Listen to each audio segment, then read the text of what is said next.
हे उपास प्रार्थना आपली गुड फ्रायडेमध्ये चालू आहे. उपास आपण दरवर्षी करतो आणि आपण हे याचा एक उद्देश आहे. कशासाठी करत आहे आपण हे सर्व काही कशासाठी करत आहे का आपल्या एंटरटेनमेंटसाठी करत आहे का रोज या ठिकाणी म्हणजे आपण फिरायला येतो का नाही, तर आपण पवित्र वचनामध्ये आपण अजून आणि अधिक परमेश्वराच्या जवळ जाण्यासाठी परमेश्वराचं आणि आपलं नातं हे एक आपल्याला स्थापित करायचं आहे. परमेश्वराच्या अजून जवळ आपल्याला जायचं आहे. आपण त्याकरिता आपण काय करत आहे, प्रभू येईपर्यंत आपल्याला काय करायचं, असंच परमेश्वराच्या सानिध्यात वाढत जायचं आहे. त्यासाठी आपण आपल्या आत्म्याची तयारी करत आहोत आणि त्यासाठी आज माझा विषय आहे. माझी तयारी झालेली नाही आहे. मी ड्युटीवरून आली, नळ आले, पाणी भरलं आणि मग 2 वचनं काढले तर लाईन गेली. परंतु मी परमेश्वराला प्रार्थना केली, अरे बाप्पा मी आज जे काही सांगणार आहे मला इतकं ज्ञान नाही आहे, परंतु तू वचन सुचव का खरंच आज म्हणजे मी काय बोलू.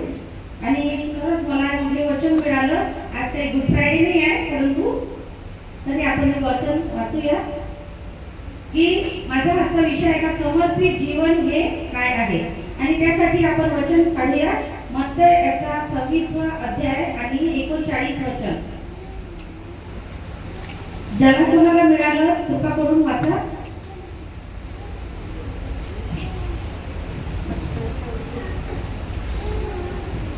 मग तो थोडासा पुढे जाऊन पालथा पडला आणि त्याने अशी प्रार्थना केली, हे माझ्या बाबा, होईल तर हा प्याला माझ्यापासून टळून जाऊ, तथापि माझ्या इच्छेप्रमाणे नको तर तुझ्या इच्छेप्रमाणे हो.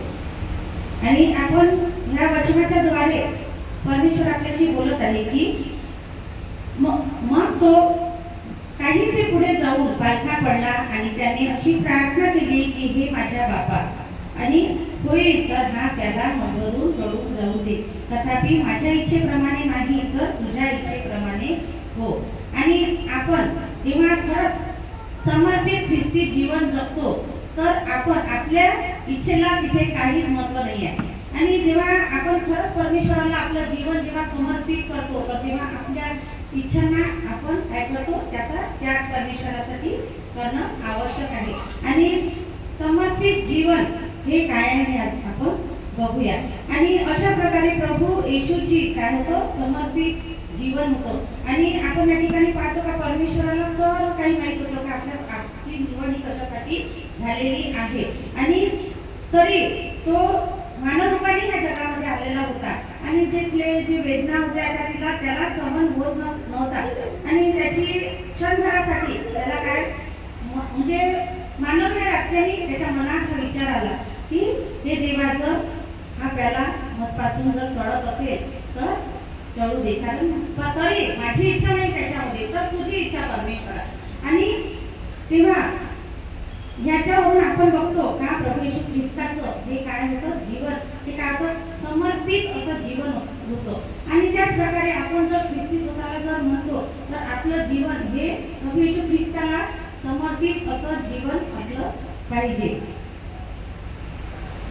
आणि आणखी तो थोडा पुढे गेला आणि पुन्हा तीच प्रार्थना त्यांनी प्रभू येशूने परमेश्वराला केली की हे माझ्या बापा, होईल तर हा प्याला मजवरून टळून जाऊ, तथापि माझ्या इच्छेप्रमाणे नाही तर तुझ्या इच्छेप्रमाणे. या ठिकाणी वारंवार परमेश्वर काय करत आहे, ही प्रार्थना करत आहे आणि परमेश्वराच्या आपल्या पित्याच्या इच्छेला तो काय करत आहे, प्राधान्य देत आहे. आणि आपण जेव्हा आपलं जीवन जगतो परमेश्वरांनी आपली निवड केलेली आहे आणि त्याचा काहीतरी उद्देश आहे आपल्या जीवनासाठी. इथे बसलेल्या प्रत्येकाचं जीवन हे म्हणजे आपण परमेश्वराला नाही निवडलं तर परमेश्वरांनी आपल्याला निवडलेलं आहे.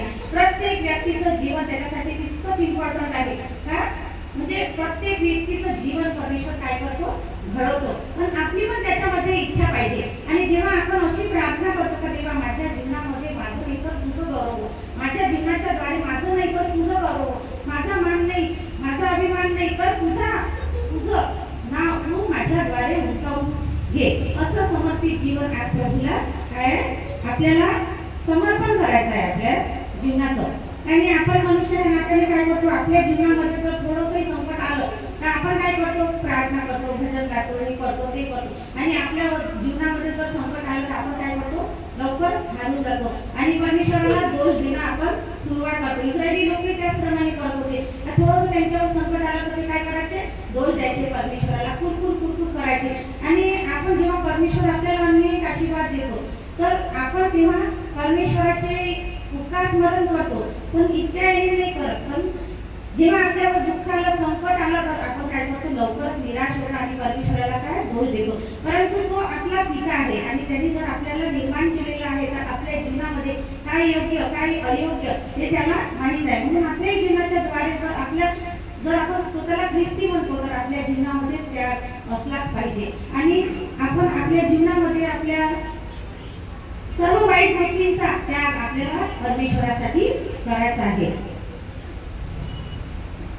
आणि अशा जीवनाच्या द्वारे काय होतो, प्रभूला एक समर्पित लाईफ काय करते, प्रसन्न करू शकते. आपल्या वर्तणुकीच्या द्वारे प्रभूला आपल्याला काय करायचं आहे, प्रसन्न करायचं आहे. फक्त गाणे भजन म्हणजे याच्याद्वारे प्रभू परमेश्वर प्रसन्न होतो का, नाही तर आपलं जीवन जे आपण वर्तणूक करतो सकाळपासून तर संध्याकाळपर्यंत आपण जे काही वागतो बोलतो, आपल्या बोलण्याच्या द्वारे, आपल्या उठण्या बसण्याच्या द्वारे आणि अनेक असे पाप आपण दिवसभरातून कितीच पाप करतो. मी पण करते. आणि कारण की आपण मनुष्य आहे, आपल्याला कळत न कळत आपण अनेक पाप करतो, खोटं बोलतो, इतरांचं मन दुखवतो. आणि शैतान काय आहे, हा शैतान आपलं जे जीवन आहे तो ख्रिस्तापासून नेहमी आपल्याला काय करतो, दूर नेण्याचा प्रयत्न तो असतो. आणि आपल्या जीवनामध्ये अनेक पाप घडून आणते, शैतान घडून आणतो. कारण की परमेश्वराचं आणि शैतानाचं हे काय आहे, हे युद्ध आहे, हे आत्मिक युद्ध आहे. आणि आपलं युद्ध कोणत्या मनुष्याच्या सोबत नाही आहे का, मनुष्याच्या सोबत आपलं युद्ध नाही आहे, तर आकाशामध्ये भ्रमण करणारे आत्म्यांसोबत हे आपलं काय आहे, आत्मिक युद्ध आहे. आणि ते लढण्यासाठी परमेश्वर काय करतो, आपल्याला म्हणजे आपल्याला ते सामर्थ्य देतो. आणि त्याच्यासाठी आपल्याला तलवार किंवा चाबूक किंवा म्हणजे असे जे संसारिक जे हे आहे अवजार आहे, तर त्याची सामुग्री नाही आहे, परंतु परमेश्वराच्या वचनामध्ये वाढण्याची काय आहे, गरज आहे. आणि जेव्हा आपण वचनामध्ये प्रभूच्या जेव्हा वाढतो तर खरंच आपण वचनाच्या द्वारे परमेश्वराला काय करतो, आपण हरवतो. आणि जेव्हा आपण वचनामध्ये वाढत जातो तो शैतान आपल्यापासून दूर पडतो. ज्या काही संसारिक गोष्टी आपल्यामध्ये आहेत तर त्याच्या म्हणजे आपण जसं वचन वाचतो, प्रार्थना करतो, नियमितपणे आपल्यामध्ये येतो तर परमेश्वर काय होतो, आपल्या जवळ येतो. तो आपल्या लेकराला कधीही सोडत नाही, कारण आपण आपल्या वागणुकीच्या द्वारे, आपल्या म्हणजे वचनाच्या द्वारे, प्रार्थनेच्या द्वारे जो समोर परमेश्वराला आपण देत होतो, आपल्या जीवनाच्या द्वारे परमेश्वर काय होतो, प्रसन्न होतो. आणि परमेश्वर जेव्हा आपल्या जवळ येतो तर शैतान आपोआपच नक्कीच आपल्या दूर जाणार. आणि इतकं प्रभू येशू ख्रिस्तामध्ये खूप मोठं सामर्थ्य आहे. आपण पुढे बघूया, योहान याचा 18वा अध्याय आणि 11वे वचन आपण वाचू.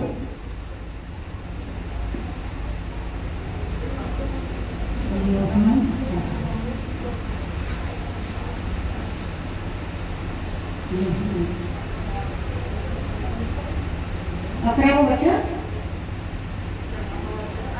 येशू पेत्राला म्हणाला, तलवार ज्ञानात घाल, त्याने तो प्याला मला दिला आहे, तो मी पिऊ नये काय. येशू पेत्राला म्हणाला, तलवार ज्ञानात घाल, पित्याने जो प्याला मला दिला आहे तो मी पिऊ नये काय. जेव्हा प्रभू येशू ख्रिस्ताला सैनिकांनी पकडलं आणि ते घेऊन चालले होते वाटेनी, तर तेव्हा काय झालं, तेव्हा आपण बघतो की ह्या वचनामध्ये काय झालं, पेत्राला काय झालं, राग आला आणि क्षणिक क्रोध होता त्याचा. पण त्या क्रोधाच्या मुळे पेत्राने काय केलं, एकदम त्याच्या मॅनमधून तलवार काढली. पण प्रभू येशू ख्रिस्ताला हे लक्षात आलं आणि देवकांनी काय केलं, त्याला तिथे अडवलेलं आहे. कारण त्याला माहित होतं की हा आपल्याला पिल्या वाचून काय ना की जगाचा उद्धार होणं कठीण आहे. आणि हा प्याला माझ्या जीवनात म्हणजे मला प्यावंच लागेल, कारण की माझ्या पित्याची इच्छा आहे आणि त्याला हा प्याला प्यायचाच होता. म्हणून त्यांनी काय केलं, पेत्राला तलवार मॅनात घाल, त्याने जो त्याला म्हणजे मला दिला आहे तो मी पिऊ नये का? हे ह्या ठिकाणी आपण बघतो का पेत्र हा प्रभूवर काय करत होता? प्रेम करत होता. हे प्रेम होतं, संसारिक प्रेम होतं हे. आणि आपल्यावर जर आपल्या आईवर किंवा वडिलांवर किंवा बहिणीवर जर काही कोणी भांडण करायसाठी आलं किंवा काही अपशब्द बोललं तर आपल्याला पण राग येतो आणि आपल्याला हा क्षणिक राग असतो आपला. परंतु आपण जर खरंच परमेश्वराला भिवून वागतो तर आपल्याला आपला तो राग जो आहे तो क्षणामध्ये काय झाला पाहिजे? दूर पडून गेला पाहिजे. कारण की परमेश्वराचं वचन आपल्याला या ठिकाणी सांगत आहे. कारण की आपली इच्छा नाही तर पित्याची इच्छा आपल्या जीवनामध्ये पूर्ण झालेली पाहिजे. म्हणून जरी आपल्या विरुद्ध जरी कोणी काही कुठली योजना करत असतील किंवा आपल्या विरुद्ध पाप करत असतील, आपली बदनामी करत असतील किंवा जळफळत असतील तर हे ते व्यक्ती करत नाहीत, तर काय जे आकाशात भरकटणारे जे दुष्ट आत्मे आहे ते त्यांच्या शरीरामध्ये प्रवेश करून ते आपल्या विरुद्ध काय करतात? ते कार्य करून घेतात. म्हणून जसं चांगलं कार्य परमेश्वर करून घेतो, म्हणजे एखादं चांगलं जर कार्य करायचं आहे तर तो काय करतो? पवित्र आत्म्याच्या द्वारे परमेश्वर करून घेतो. तर एखादी जर शैतानी गोष्ट असली किंवा वाईट गोष्ट असली किंवा भांडण तंटा किंवा मतभेद किंवा शैतान काय करतो? आपल्या मनामध्ये एक बीज पेरून देतो का तिने तुला कसं म्हटलं, तिने तुला कसं म्हटलं. म्हणजे आता स्त्रियांमध्ये ह्या गोष्टी खूप आढळतात. पण मग आपण काय करतो? लवकर त्यांच्या ह्याच्यामध्ये येऊन जातो आणि आपण काय करतो? आपली आत्मिकता गमावून बसतो आणि मग आपण पण काय करतो? चुगली आणि आपलं चालू होऊन जाते.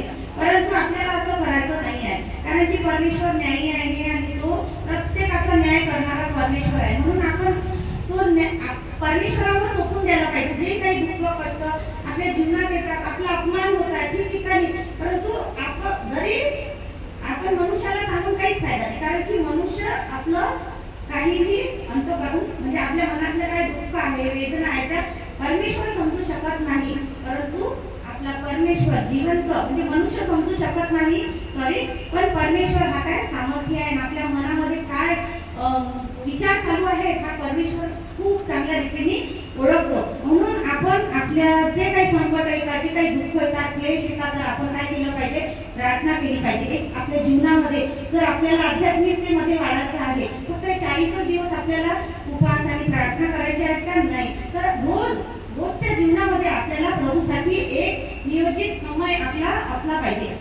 एक जसं सकाळचा नाही, सकाळी आपल्याला 4 वाजता जाग येत शक्य नाही आहे. कारण की मनुष्याचं शरीर काय आहे? हे आत्मा उत्सुक आहे परंतु शरीर हे कमजोर आहे ना. आणि आपण थकतो, त्याच्यामुळे आपण परमेश्वराला इतका वेळ देऊ शकत नाही. परंतु आपण घराच्या बाहेर जेव्हा पडतो तर तुम्ही सर्व माझ्यापेक्षा समजदार आहे. पण मला परमेश्वर या ठिकाणी जे शब्द देत आहे, कारण माझी तयारी नाही झालेली आहे आणि म्हणून मी हे सर्व बोलत आहे.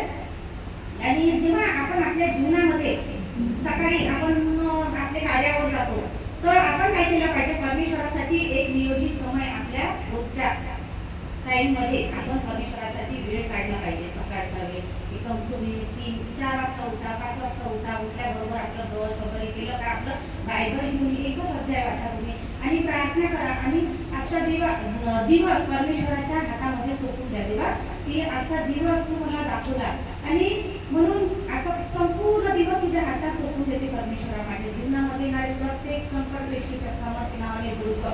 आणि जेव्हा आपण आपलं जीवन आपलं ते पूर्ण दिवस परमेश्वराला समर्पित करतो तर आपल्याला प्रत्येक म्हणजे कोणत्या संकटाचा सामना करायची गरज पडत नाही. कारण आपल्या वतीने आपण परमेश्वर काय लढत राहतो सर्व शैतानी शक्तींसोबत आणि तो आपल्याला लढण्यासाठी काय करतो?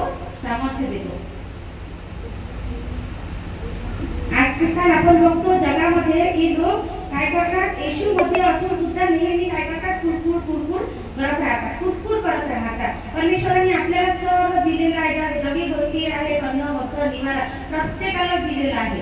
परंतु आपण तरी काय करतो? परमेश्वराची उपकार मानणं सोडून देतो आणि काय करतो? कुडकुड करत राहतो.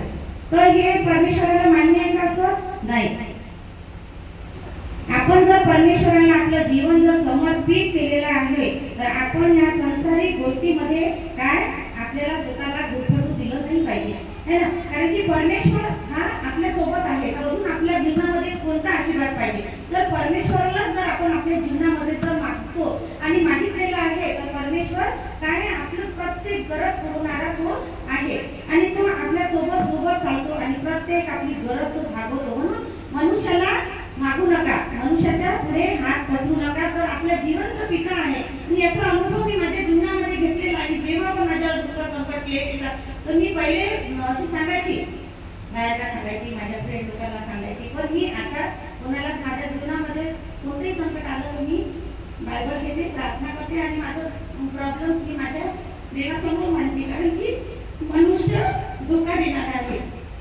मनुष्य क्षणोक्षणी आपल्याला काय करतो, दुखावतो आपल्या मनाला. पण परमेश्वर काय आहे, धीर देणारा आहे, सामर्थ्य देणारा आहे. आणि आपण आपलं दुःख, आपलं वेदना परमेश्वराला सांगायला पाहिजे आणि तो आपल्याला इतका उंच करतो की खरंच म्हणजे अलौकिक आशीर्वाद तो आपल्याला देतो. अलौकिक म्हणजे आपण जेव्हा प्रभूमध्ये वाढत वाढत जातो तो असं आपण विचारही नाही करू शकत. असे अलौकिक गाण्याने तो आपल्याला भरून काढतो. जेव्हा पण कधी पण आपण त्याच्यासाठी आपण त्याग केला पाहिजे. आपल्या जीवनामध्ये त्याग असणं खूप जरुरी आहे. वाईट गोष्टींचा त्याग जे परमेश्वराच्या विरुद्ध आहे, परमेश्वराला ते आवडत नाही, त्या अशा गोष्टींचा त्याग आपल्याला आज करायची गरज आहे. आपण यासाठी एक वचन वाचूया, स्तोत्र संहिता 37 आणि याचं 7वं वचन.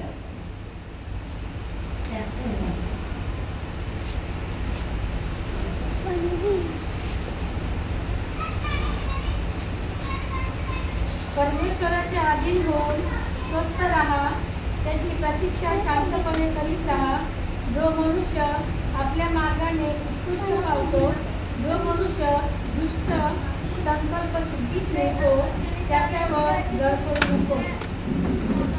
प्रभू या ठिकाणी आपल्याला सांगत आहे का जो मनुष्य दुष्ट संकल्प सिद्धीस नेतो त्याच्यावर जळ पडू नका. कारण की आपल्याला माहित आहे म्हणजे प्रभूच्या सानिध्यात राहणाऱ्यांना सर्व आशीर्वाद मिळतात असं नाही, पण जे सांसारिक लोक आहेत त्यांच्या जीवनामध्ये आपल्यापेक्षा आशीर्वाद असतात. आणि अशा लोकांवर परमेश्वर काय म्हणतो, दुष्ट योजना जे आखतात तर अशा लोकांच्यावर तुम्ही पाहून त्यांच्यावर काय जड पडू नका. माझ्या वचनावर विश्वास ठेवा, स्थिर राहा. संकट म्हणजे कठीणाई तुमच्या जीवनामध्ये येतील, पण परमेश्वर त्या तुमच्या सोबत आहे. तो कधीही आपल्याला त्यागत नाही, आपल्या लेकरांना कधीही टाकत नाही, कधीही सोडत नाही. आपण बघतो की लोक प्रभूकडे येतात पण काहीतरी मागण्यासाठीच येतात. नेहमी आपण काय म्हणतो, देवा आम्हाला आरोग्य दे, बरोबर माझ्या मुलीला नोकरी लागू दे, मला घर दे, हे दे. म्हणजे आपण काय करतो, प्रभूला सारखं सारखं सारखं मागतच राहतो. आपल्या म्हणजे इच्छेचा आपल्या इच्छेपलीकडे देणारा परमेश्वर आहे, पण आपण त्याच्याजवळ काय मागत राहतो, हे सांसारिकच गोष्टी मागतो. आपण कधी आपल्या आत्म्याच्या वाढीसाठी परमेश्वराच्या जवळ प्रार्थना केलेली पाहिजे.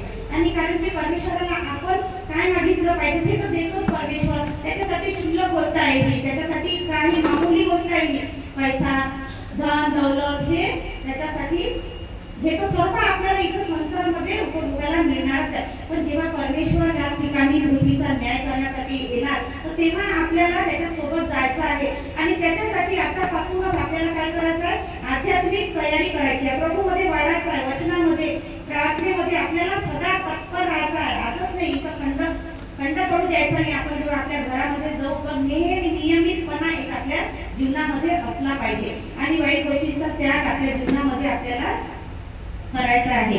सर्व वाईट गोष्टींचा परमेश्वराच्या समोर आज आपण काय करू, तर त्याग करूया. सर्व आपल्या जे पापांची आपल्याला होळी करायची आहे. आजच्या दिवशी आपलं जीवन खरंच परमेश्वराला काय करायचं आहे, आज समर्पित करायचं आहे पूर्णपणे.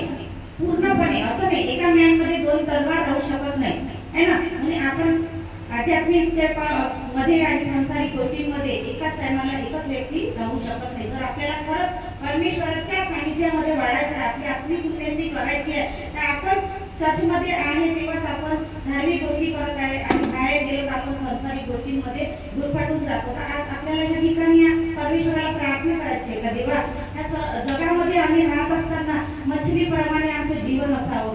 समुद्रामध्ये कितीतरी खारटपणा असतो, परंतु माशी काय करते, आपल्यामध्ये त्या पाण्यातला काय करते, इतकुसा पण खारटपणा तिच्या म्हणजे जाऊ देत नाही, म्हणजे इतकी सुरक्षित राहते. तसंच हे जग आहे, या जगामध्ये अनेक गोष्टी आहेत की ज्या शैतानाच्या इकडून आहे आणि शैतान आपल्याला त्या पापामध्ये पाडतो आणि प्रभूपासून काय करतो, दूर करतो आणि आपण आपलं जे जीवन म्हणजे प्रभूपासून दूर होऊन काय करतो, भटकतो आणि शैतान काय करेल मग अशाने शैतान आपला नाश करून देईल. म्हणून आज आपण आपला नाश होणार नाही म्हणून आपण काय करायचं, आपलं जीवन परमेश्वराला पूर्णपणे समर्पित करायचं आहे.